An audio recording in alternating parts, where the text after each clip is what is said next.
Hello बच्चों, let's read the question. All the particles of a body are situated at a distance r from the origin. The distance of the center of mass of the body from the origin is, here we have given 4 options. Now to answer this question, first we will discuss here the key concept, and here the key concept is position of center of mass. तो हमारे पास जो centre of मास होता है, इसमें पूरे system का या पूरी बॉडी का हमारे पास यहाँ पे मास कंसंट्रेटेड होता है.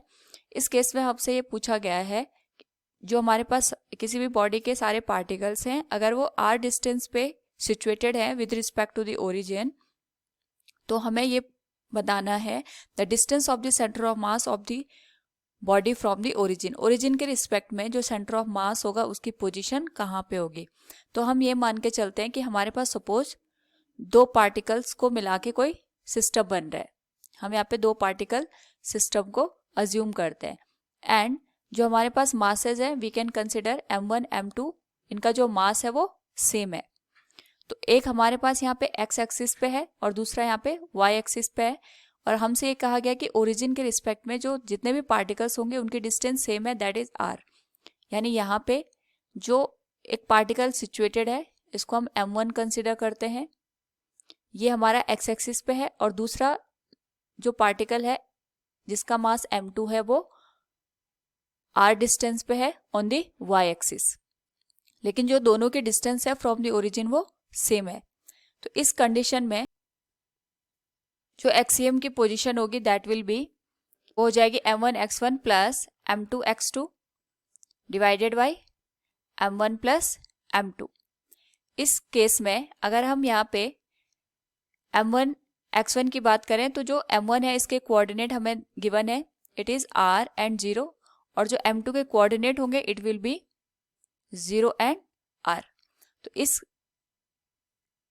कंडीशन में अगर हम वैल्यू डालें तो m1 की जो वैल्यू है it is equal to m, x1 की वैल्यू हमारे पास r के बराबर आ जाएगी, प्लस m, x2 की जो वैल्यू है it will B 0 divided by m1 plus m2, दोनों की वैल्यू सेम है, so it will B m plus m से m कैंसिल हो जाएगा, and the position of axiom will be r/2. Similarly अगर हम y कोऑर्डिनेट की बात करें, it will B ycm equals m1 y1 plus m2 y2 divided by m1 plus m2.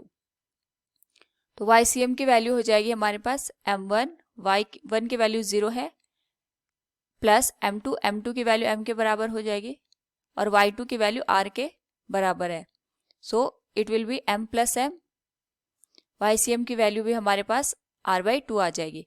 यानी जो सेंटर ऑफ मास है हमारे पास, अगर हम इसके कोऑर्डिनेट की बात करें यहाँ पे, तो इसके जो कोऑर्डिनेट बनेंगे it will B r/2 and r/2. दोनों की पोजीशन यहाँ पे सेम आएगी with respect to x and y axis. तो इस केस में अगर हम देखें तो जो पोजीशन आएगी it will B r/2 from the x axis से r/2 डिस्टेंस पे है यहाँ पे, और y से भी ये r/2 डिस्टेंस पे, यहाँ कहीं बीच में हमारे पास जो सेंटर ऑफ मास है उसकी पोजीशन आएगी.